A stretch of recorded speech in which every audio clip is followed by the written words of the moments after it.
الحمد لله نحمده ونستعينه ونستغفره ونؤمن به ونتوكل عليه ونعوذ بالله من شرور أنفسنا ومن سيئات أعمالنا من يهده الله فلا مضل له ومن يضلله فلا هادي له ونشهد أن لا إله إلا الله وحده لا شريك له ونشهد أن سيدنا ونبينا ومولانا محمدا عبده ورسوله صلى الله تعالى عليه وسلم.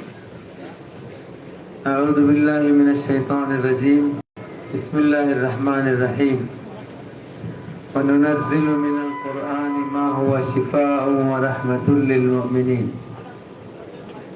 وقال النبي صلى الله عليه وسلم خيركم من تعلم القرآن وعلمه.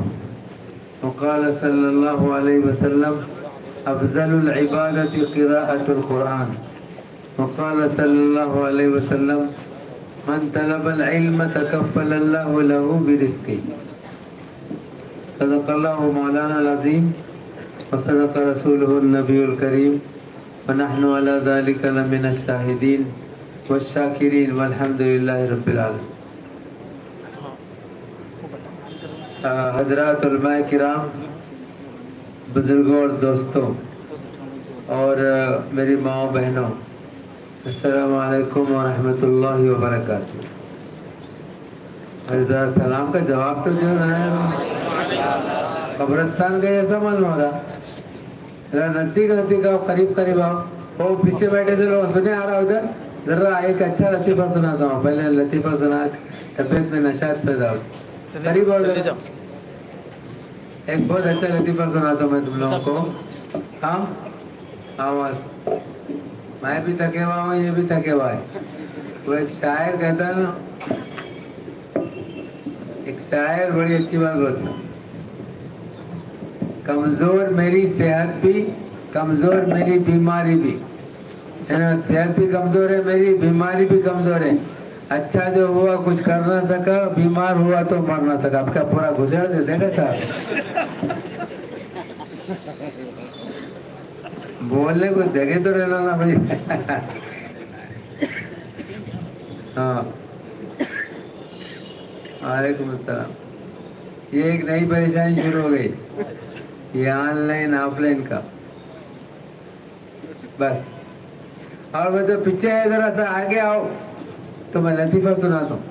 سنے ادھر سنے آ رہا، آواز سنے آ رہی شاید نہیں ہو آ رہی ان کو آ رہی. وہ ایک گھر پہ بیٹھا ان کو نہیں آ رہی شاید. ذرا آگے آؤ، بعد میں آنے والوں کی سہولت ہوتی. یہ بیچ میں خالی ہے، دیکھو دیکھو. وہ ادھر ٹھہرے تو لوگوں کو ادھر ڈھک لو. ادھر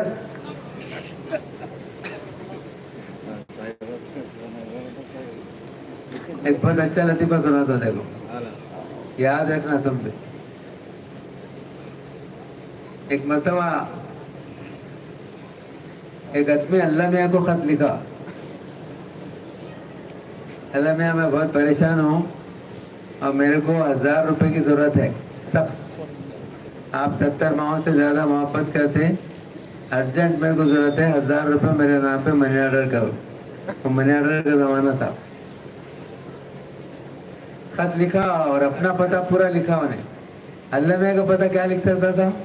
اللہ تعالیٰ 7واں آسمان بھر کے لکھ دیا. آپ وہ خط سارٹنگ کرنے والا کہاں کا، کون سے ضلع کا ہے، کدھر جانے کا، سب سارٹ کر کے وہ لوگ بھیجتے نا. اس کے ہاتھ میں خط آیا، دیکھ نیا خط دکھائے. میں نے بولا کہاں بھیجنا ہے اس کو؟ پوسٹ ماسٹر صاحب کو پوچھا تھا، بھی ایک نیا خط آیا، اب اللہ میاں کا پتہ لکھے ہوا ہے، میں کہاں بھیجوں اس کو؟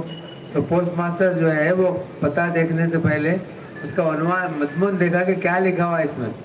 تو اس میں لکھا ہوا تھا اللہ میاں میں بہت پریشان ہوں، اب مجھے 1000 روپے کی شدید ضرورت ہے. آپ ارجنٹ میرے پتے پہ 1000 روپے منی آرڈر کرو. میں بہت جو ہے آپ کا مشکور رہوں گا. میں نے بولا کون پاگل لکھا کہ پھینک دے، بول کے پھینک دینے لگا. پھر 2-4 دن کے بعد پھر ایک خط ہے، اللہ میں بہت ہی اب تک میرے کو پیسے نہیں ملے، اب کیسا بھی میرے کو پیسے بھیجو آپ 1000 روپے. پھر وہ پوسٹ ماسٹر کو لے آ کے دیا. تو پوسٹ ماسٹر سمجھا بیچارا کوئی پریشان ہے شاید بیچارا اور بہت مجبور ہے، تنخواہ ملی ہوئی تھی. میں نے بولا ایسا کرو 500 روپے منی آرڈر کر دو اس کے نام. تو 500 روپے اس کے منعقد کر دیا اس کے نام پہ، اس کو مل گئی. تو پھر انہوں نے شکریہ کا خط لکھا، اللہ میاں میرے کو پیسے مل گئے اور میں تو 1000 روپے بولا تھا مگر 500 روپے ملے، اور میں سمجھتا ہوں آپ تو بھیج جاؤں گے 1000 برابر، یہ پوسٹ آفس والے چور ہے چورا پاس. ہاں تو ویسے قصہ ہمارے لوگوں کا بھی ہے.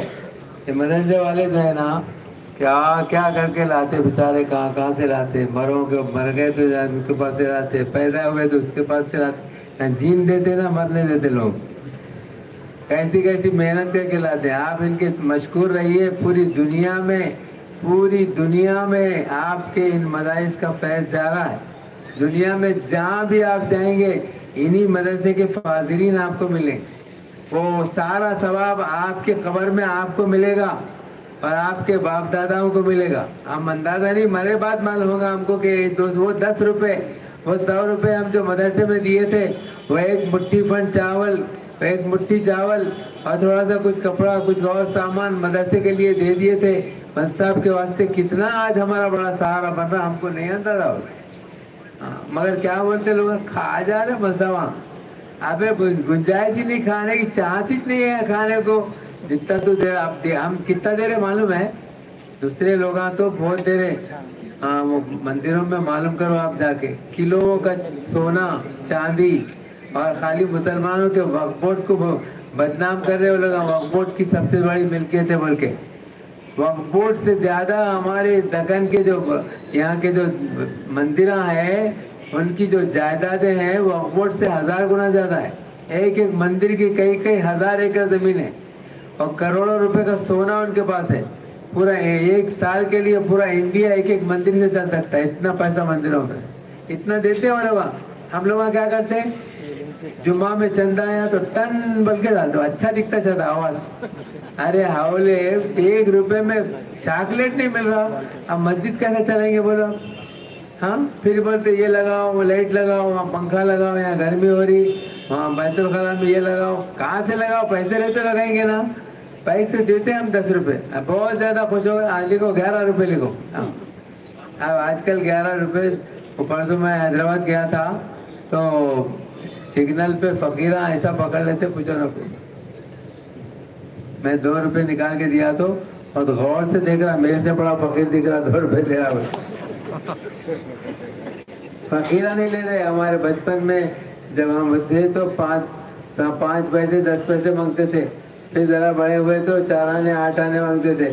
اب ذرا بڑے ہوئے تو روپیہ 2 روپے، آپ 10-5 روپے مانگ رہے لوگ. روپیہ 2 روپے دیے تو ایسا ہے. ایک مرتبہ میں ہوٹل میں گیا تو ہوٹل کا پیسے دو بولا، وہ مانگتے نا کھلائے بس. 20 روپے دیا میں اس کو، کہا تھا 20 روپے دے رہے. بولا بیٹا 20 روپے واپس لا کے رکھ لیا مجھے. 20 روپے کی اہمیت نہیں لوگوں کے پاس. اور ہم لوگ اللہ کے نام پہ مدرسوں میں مسجدوں میں 10-20 روپے دے کے سمجھ رہے بہت بڑا کام کر لیا سر. اور یہ بولے کھا جاتے لوگ. ارے یہاں چانس کہاں ہے کھانے کا، گنجائش رہے تو کھائیں گے. ہم لوگ کیا دیتے کم ہے اور سناتے زیادہ ہے، اور مگر ہماری امید سے بھی زیادہ اللہ میاں ان مدارس سے کام ہے. اتنے غریب بچے پڑھ کے ڈیولپ ہو کے کہاں سے کہاں چلے جا رہے. ہاں باہر امریکہ چلے جا رہے اور سعودی عرب جا رہے، کہاں جا رہے، کاروں میں پھر رہے. ہمارے شاگرداں کاروں میں پھر رہے انہی مدارس کی برکت. پھر ان کے خاندان، ان کے جو اولاد ہیں وہ ڈیولپ ہو کے کتنے کے میرے شاگردوں کے بچے MBBS ڈاکٹر بنے ہوئے. میری عمر کم نہیں ہے، 70 سال ہے. 70 سال سے پڑھا ہوں اس میں ہی لائن میں ہوں. اتنے کہ میرے شاگردوں کے شاگرداں ہو گئے. اور مانو اب ان کا بیٹا MBBS ڈاکٹر بنے. کیا ان خود کیا کرتا تھا، گاؤں میں نہایت غریب بچہ تھا، کوئی حیثیت نہیں تھی، لیکن انہی مدارس کی برکت. وہی آپ کے 10-5 روپے سے کہاں چلے. تو مگر لوگوں کو کیا ہے کہ وہ اوقاف بہت چپ رہا آج کل.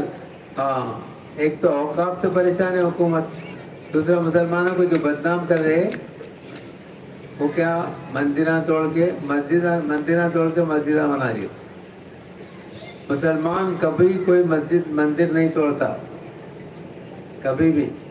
ہاں عیسائیاں توڑے، یہودیاں توڑے، اور ہندو لوگ بھی وہ جینیوں کے مندرہ توڑ کے اپنے مندرہ بنا لی. لیکن کوئی مسلمان مندر نہیں توڑا. اور جہاں مندر توڑنے کا الزام ہے یا توڑے بھی ہیں تو اس کے وجوہات ہیں. جیسے محمود غزنوی ہندوستان میں آیا تھا تو یہاں لوٹنے کے لیے آیا تھا, لوٹنے کے واسطے آیا تھا. وہ کون سا گجرات میں کون سا مندر توڑا نا انہوں نے؟ سومناتھ کا مندر توڑا, وہاں پیسے لوٹنے کے لیے گیا تھا انہیں. اچھا, وہاں جو مندر میں جو مورتی لگی ہوئی تھی, اب وہ سومناتھ میں مسلمانوں کی عیدگاہ, کئی مسجدیں, کئی مکانات ابھی ریسنٹ یہ حکومت توڑی. کوئی جرم نہیں اس کا, مجرم بھی نہیں ہے. سپریم کورٹ میں گئے تو خالی لٹکا دیا معاملہ. اس سے کئی مسجدیں توڑ دیے, عیدگاہ توڑ دیے, مسلمانوں کے گھراں توڑ دیے, وہ جرم نہیں. انہوں نے ایک مندر کب کی توڑا تھا, کئی کے واسطے توڑا تھا معلوم؟ پیسوں کے لیے. اچھا, اس میں جو ایک دیو تھا, وہ عجیب و غریب دیو تھا. وہ مقناطیس کے ذریعے سے بالکل ادھر لٹکا ہوا رہتا تھا, نیچے رہتا تھا نا اوپر رہتا تھا درمیان میں. جب وہ لوٹ کے جانے لگا سومناتھ کو سونا چاندی, تو جو آپس میں وہ پجاریوں کے آپس میں کا اختلاف تھا. ایک پجاری بولا صاحب آپ لوٹ کے لے جا رہے صحیح ہے, لیکن اصل مال تو دیو کے اندر ہے. وہ جو لٹک رہا نا اس کے اندر ہیرے جواہرات, سونا, ہر قسم کے قیمتی چیزیں اس کے اندر ہے. وہ توڑو آپ کو تو اصل مال ملے.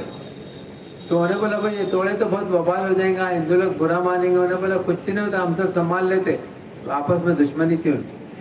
تو اب نے جب توڑا تو واقعی وہ بت کے اندر اس قدر مال ملا اس کو بیان سے بیان. تو مال کے لیے توڑا, اور مال کے لیے تو اورنگزیب عالمگیر رحمۃ اللہ علیہ مسجد توڑ دیے تھے. رام پنیانی بلکہ ایک مورخ ہے بمبئی کا, اس کے ایپیسوڈ دیکھو آپ, یوٹیوب پہ آتے رہتے, انہیں تفصیل سے سب پتا رہا, ہندوؤں کا بھی مسلمانوں کے بھی بادشاہوں کو پتا, اس کا بیان کرتا ہے. اور اورنگزیب عالمگیر رحمۃ اللہ علیہ پر بنارس میں مندر توڑنے کا الزام ہے. لیکن جب اورنگزیب عالمگیر رحمۃ اللہ علیہ بنارس گئے تو وہاں ان کو پجاریوں نے شکایت کی کہ صاحب یہاں کا جو سب سے بڑا مندر ہے, وہ مندر کے ایک حصے میں وہاں بیوہ عورتیں رہتی ہیں. مندروں میں بہت بیوہ عورتیں رہتی ہیں. ان بیوہ عورتوں کے ساتھ یہاں کے پجاریاں جو ہے بہت غلط کام کر رہے ہیں. یہاں کے پجاریاں سب زنا کر رہے ہیں مندر کے اندر, سارا کام ہو رہا 24 گھنٹے, اور عورتوں کو استحصال کیا جا رہا ہے. آپ کچھ کریے اس کے لیے. تو انہیں تحقیق کرایا, ایک کمیشن بٹھایا, تحقیق کرایا. ان کے بعد معلوم ہوا کہ واقعی یہ سب ہو رہا تھا. جس حصے میں زنا کاری ہو رہی تھی مندر کے, اسی حصے کو گرا دینے لگایا. باقی حصہ باقی ابھی ہوتی, اسی حصے کو گرا دینے لگا. اورنگزیب عالمگیر رحمۃ اللہ علیہ, اور تو پیسے کے لیے یہاں حیدرآباد میں بھی کیا تھا. جب یہاں حیدرآباد پہ حملہ ہوا اورنگزیب عالمگیر رحمۃ اللہ علیہ کا, تو بہت بارش کا زمانہ تھا, بہت زیادہ وقت لگا ان کو یہاں کے گولکنڈہ قلعے کو فتح کرنے پر. لیکن وہاں یہاں قلعے گولکنڈے میں بہت مال ملا ان کو. تو بعض لوگوں نے ان کو بتایا کہ صاحب اصل سونا, اصل مال تو یہ گولکنڈہ قلعے کے مسجد کے نیچے دفن کیا ہوا ہے. یہ مسجد توڑے بعد آپ کو اصل مال ملے. تو حضرت نے حکم دیا کہ توڑ دیا جائے. تو مسجدوں نے بھی توڑا مال کے ہاتھ. تو مسجد کا توڑنا, مندر کا, تو مسلمان کوئی مندر توڑ کے مسجد نہیں بنا سکتا. اس واسطے کہ جہاں بتوں کی پوجا ہوتی ہے وہ نہایت منحوس جگہ, اس پہ خدا کا نام نہیں لیا جا سکتا. وہ اس کو توڑ کے مسجد نہیں بنائی جا سکتی, ہرگز ہرگز, نہ اس کے پتھر استعمال کیے جا سکتے. حضرت عمر رضی اللہ تعالیٰ عنہ جب فتح ہوا بیت المقدس, تو بیت المقدس سے پہلے فتح سے پہلے وہاں کے پجاریوں نے یہ کہا, عیسائیوں نے, کہ جب تمہارا خلیفہ آئے گا تو ہم بیت المقدس کی چابیاں ان کے حوالے کریں گے, تم لوگوں کو نہیں دیں گے ہم, چاہے کتنی دنوں تک جنگ لڑتی رہے. تو حضرت عمر رضی اللہ تعالیٰ عنہ کہیں جاتے نہیں تھے, مدینے سے باہر نکلتے نہیں تھے. لیکن جب یہ اطلاع پہنچی کہ آپ کے آنے کے بعد ہی بیت المقدس کی چابیاں ملیں گی, تو آپ تیاری کر کے نکلے اور چلے. اور کیسے چلے؟ کون کا سفر بڑا تاریخی سفر ہے, تاریخ میں لکھا ہوا ہے. جب چلے تو ایک ہی گھوڑا تھا, ساتھ میں ایک خادم تھا. تو کبھی خادم کی باری ہوتی تھی, کبھی آپ کی باری ہوتی تھی بیٹھ. اور